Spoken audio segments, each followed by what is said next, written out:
When it comes to building a home, there are probably 1,000 choices that have to be made. Maybe a little less depending on the builder, but probably pretty close, right? And if you don't make the right choices, you could end up spending way more money than you need to and doing stuff that doesn't make any sense when it comes to building a brand new home. I have helped hundreds of clients build homes at this point here in DFW with production builders. And so I want to give you a couple things that you probably should avoid or at least think twice about before you say yes to that builder putting it on your change order.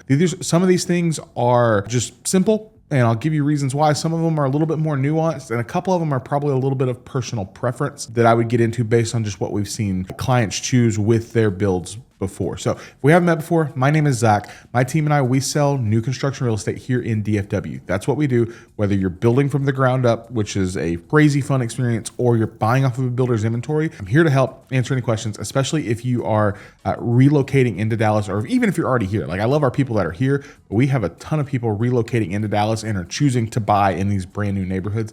Makes for a lot of fun. So things to avoid when we're talking about building from the ground up with a builder, and things I would not pay them for, or if I was going to pay them for, I would make sure I asked questions on. Number one, and this is probably the most simple one that is like a duh in my opinion, but we need to talk about it. And I would say this is anything that is easy to change later on, right? Priority is structural options, right? So those are take our priority on things that we want to pay for, because those are going to be pains in the butt to make changes later, and you might not even be able to do it. So anything that's on the opposite side, anything that's super easy to change later. A lot of builders will try and sell you on upgraded lighting packages, right? So most of the time they have standard lighting, and this is fixtures, right? So this is ceiling fans, this is pendant lights, this is chandeliers, any of that stuff. Most of the time, to be honest, builder stuff is ugly. Like, let's just call it what it is. It's ugly and it doesn't make any sense. You can pay to add the wiring in places like, oh, I want extra disc lights, or I want these pendants or whatever. Pay to do that. But like, if they're charging you for a fixture, don't do that. That is such an easy thing to change out later on. Bring in a handyman, bring in an electrician, buy exactly what you want. Unless you just walk into their design center and like totally 100% fall in love and you're like, oh my God, I have to have it. Then you're gonna pay a markup for it. So don't do that. Second piece on this other thing that's easy to change later is your cabinet pulls. All right. So like when you're in your kitchen and you're wanting your handles, most builders do not do handles as a standard feature. And a lot of people look at that and they'll be like, why? And it's like, I don't know. But they don't. And then when they do them, they charge a lot of money to do it. So when we moved into our new house, we went through and we ordered ours off of Amazon, right? And then my dad was super helpful. And when we moved in, he came through and drilled them all out and put them in. But you could do that. You can buy the little template tool to help you do it. You could hire a handyman after the fact. Some builders will even let you hire their cabinet company and just pay for labor if you bring the handles after closing. But don't pay for the builder's handles in your kitchen, in your dining room area. If you have cabinetry in your bathrooms, don't do that. But if you're not going to do that, ask them. And some builders will do this and some won't. Some they can notch the underside of the cabinet so that you can have something to grab by the door and pull forward. Some of them will do it. You just kind of have to ask. It's kind of one of those nuanced things you can see, but maybe they won't, maybe they will, but definitely don't pay them for handles in your kitchen or in your bathroom. Because order what you want on Amazon and get the good quality ones and go do that after the fact. Lastly, on my easy things that I think are the builder and their electric companies will try to sell you on is the smart home devices and the alarms, right? They're going to tell you, oh, hey, we've got cameras and we've got window sensors and we've got door sensors and we've got motion sensors and we've got alarm panels. And again, I think getting the wiring for those things is super important, right? I think getting the if you want wiring on all of your windows for glass break sensors, get it. If you want power for cameras or Ethernet for cameras, do it with them, because it's a whole lot easier to do when the house is open. But the in-piece equipment, the same goes for like dimmers and smart switches. There are so many third-party things that you can get into and you can dive into. Like, if you're like me, I've started falling down the rabbit hole of smart home stuff, and it's super cool because like I sit in my office and I can do things like that. This is supposed to turn the lights off and it didn't. Now they're gonna see that. That's why you don't. That was not playing. That was funny. That's why you don't pay the builders for because the technology changes so frequently. Get the wiring in place, but the actual use piece at the end, do it after the fact. Put your dimmers in after the fact. Get, the Zigbee, the thread, whatever. But don't pay them for that. Don't pay them for the alarm stuff. They're going to try and upsell you on it. It's a profit center. Don't do it. Number two, extra insulation. Don't feel like some of the builders will try and sell you on, oh, hey, we can put this, we can upgrade your insulation. And it's like, is it going to make a difference? And they're like, oh yeah, it's a lie. It's not going to make no difference. I would not spend any more money putting any more insulation than you already need to. Most of the builders that we trust and that we build with, their homes are already really energy efficient as it is. So trying to add into that, I don't know that you're going to make a big difference. However, if you have the option to if you're like, oh, hey, when we built our house, we asked our builder to insulate our garage. Why?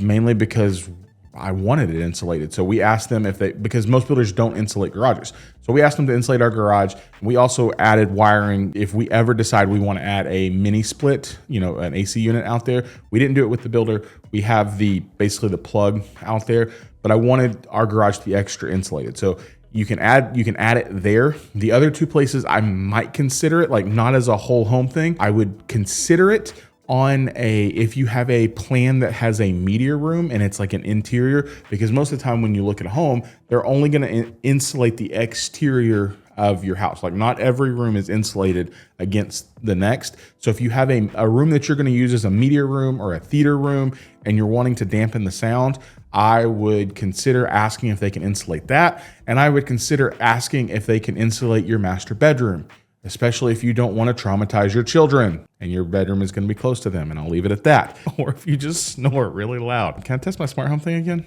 Insulate your master bedroom if you want to protect against sound and nightmares and trauma, and you want to continue to, love your spouse. See?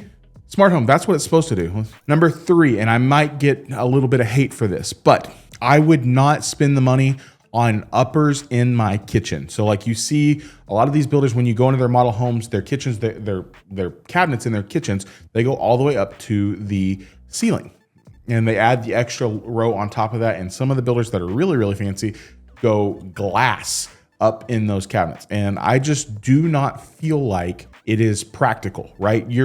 All you're doing is you're blocking a space for dust to collect. I mean, maybe if you have you have your grandmother's china that you don't want to get rid of and you don't want to use, maybe that's a great place for it. But cabinetry has gotten in across all of the builders, for whatever reason, cabinetry is one of the things that has gotten incredibly expensive when it comes to adding in cabinets and upgrading cabinets or changing cabinet colors. We did a build job recently with a builder that I really, really like. And their painted cabinets, it was like a $5,000 upgrade. And I was like, what in the world? And they're like, yeah, this is what our cabinet company is charging. I'm like, y'all need to find a new cabinet company. However, if your builder will let you go to a 42-inch cabinet instead of a 36-inch cabinet, if they offer that would be the upgrade to consider, because you get more usable space and it cuts you closer to the ceiling. And guys, you got to forgive me. My allergies are kicking my butt. So I'm going to keep drinking my Propel. So 42-inch cabinets over 36-inch cabinets, if you have the option, and do that in lieu of extending all the way up. The other option you could look at if you're trying to save money is you could do the hybrid extension. Some builders call this the classic T. So where your vent hood is, a lot of them will allow you just to extend just the vent hood and take that all the way up and then leave the other parts flat. You could look at that option. It would save you a little bit of money compared to going all the way across on your kitchen cabinet. So don't go on the uppers, don't add the glass.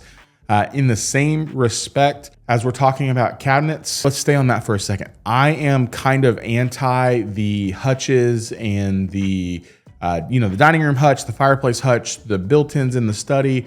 Unless you know exactly what you're going to use that for, it's a very pricey upgrade. Again, we were talking to a builder the other day, and they have the fireplace, and then it insets, and then there's space right here, and then so hutch and shelves, and so to do the hutch and the shelves on both sides was a $10,000 upgrade. I'm like, man, I could find a really nice piece of furniture, a couple of really nice pieces of furniture for 10 grand. So unless you know exactly what you want to do with it, I would not spend money on those upgraded hutches and built-ins in your study if you're trying to save money and really be particular on your budget and come in close to that. While we're finished, last piece on cabinets, and this one goes into your bathrooms.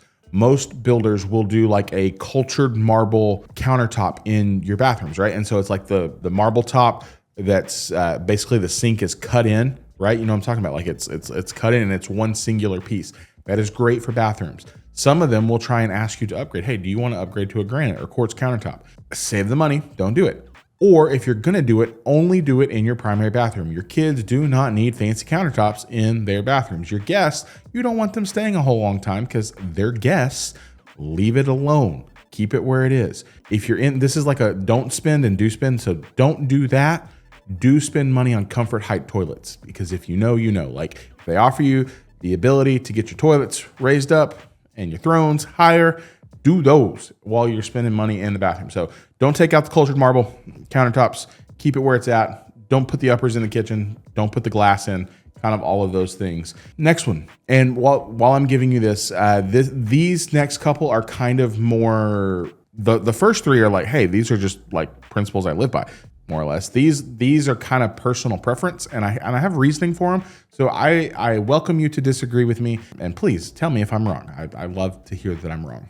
My wife tells me all the time. The next couple ones is in terms of the structural functional space of your home. So oftentimes what we're seeing builders do right now, because everybody has started working from home, or they're hybrid, or they're trying to work from home, is they're giving you the option to take away a bedroom and turn it into a study.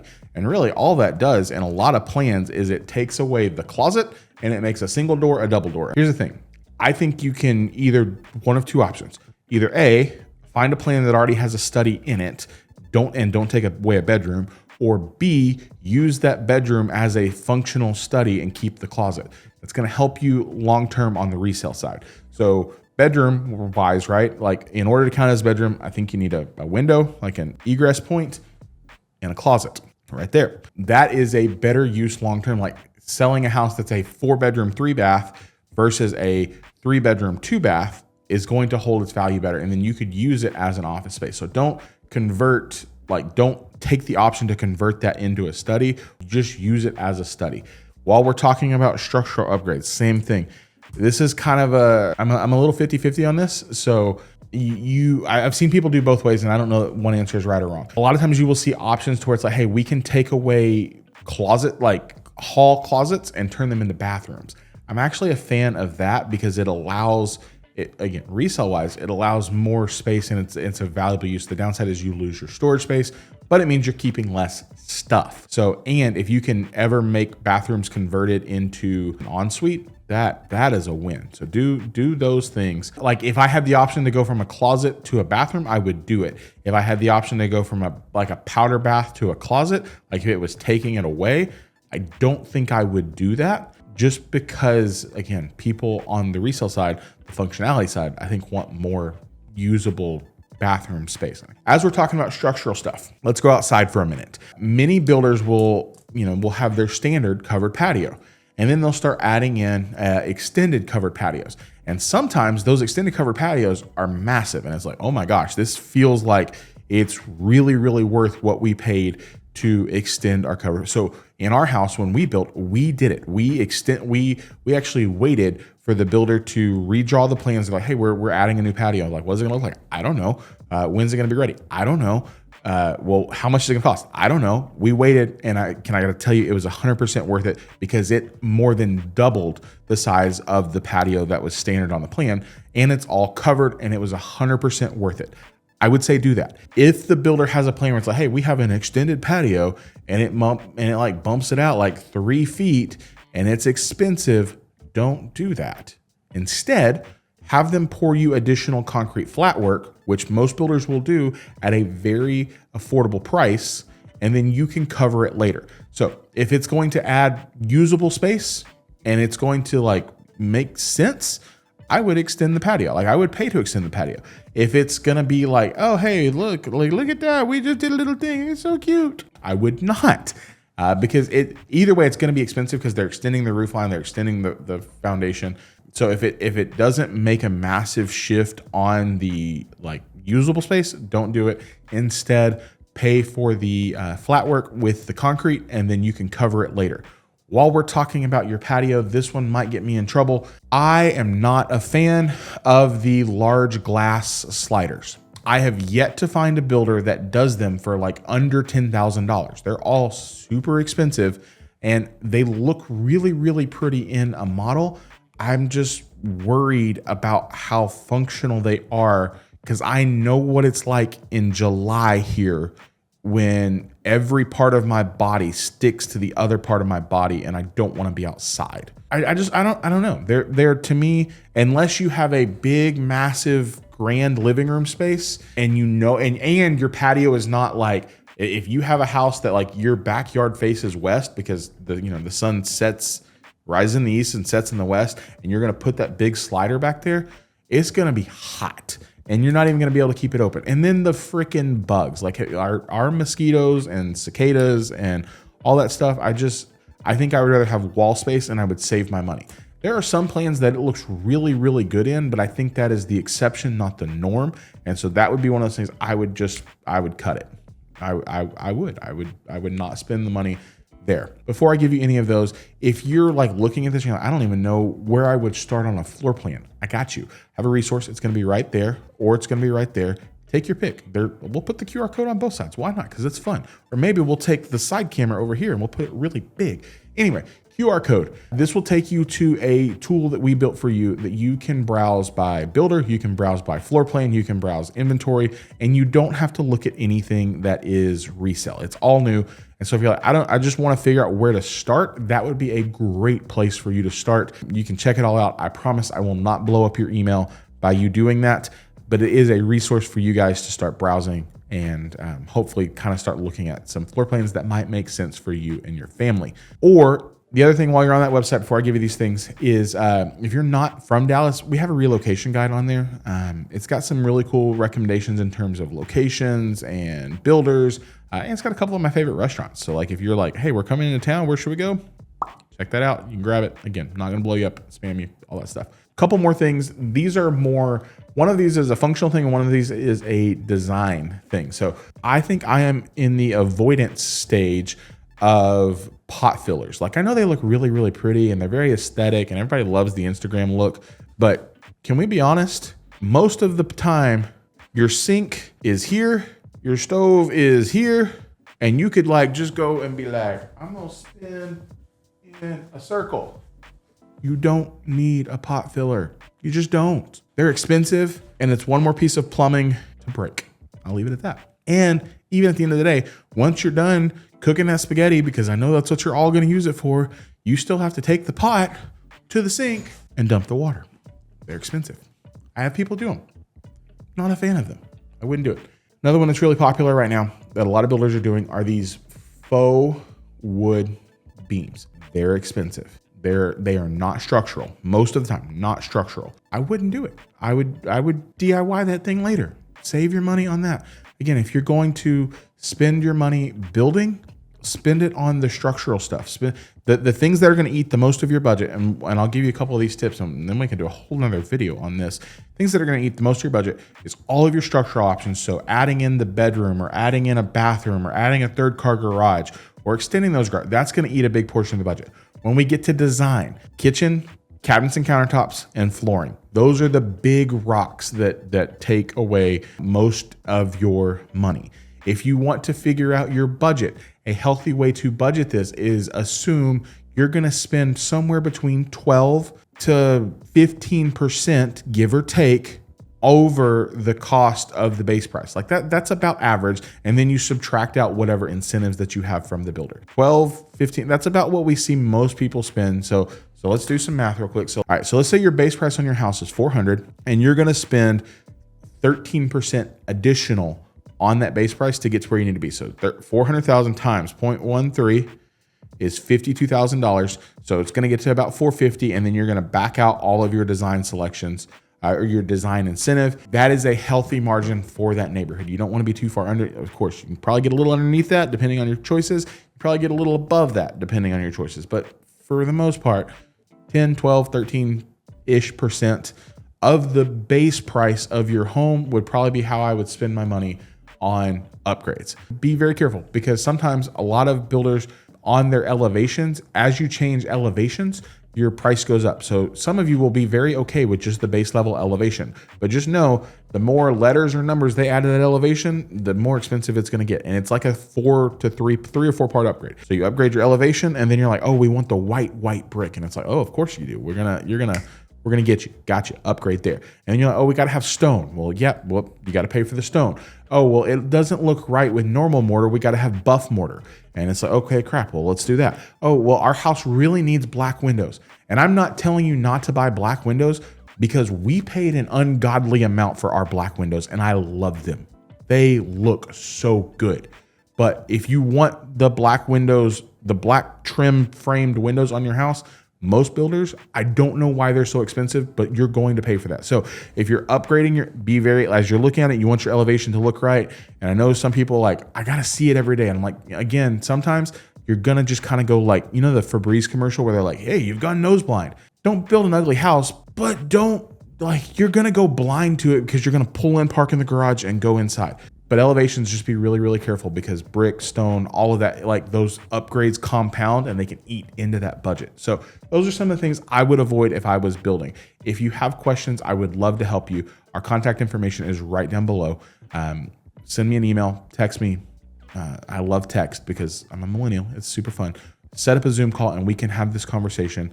We can talk through it. We would love to represent you in a transaction, walk you through this process and get you into your dream home. If I missed something, and I probably did, let me know down below. I'm curious because I'm trying to learn and I'm always trying to grow. So if we missed something or if you disagree with me, please let me know. Guys, thanks for hanging out. We will see you in our next video.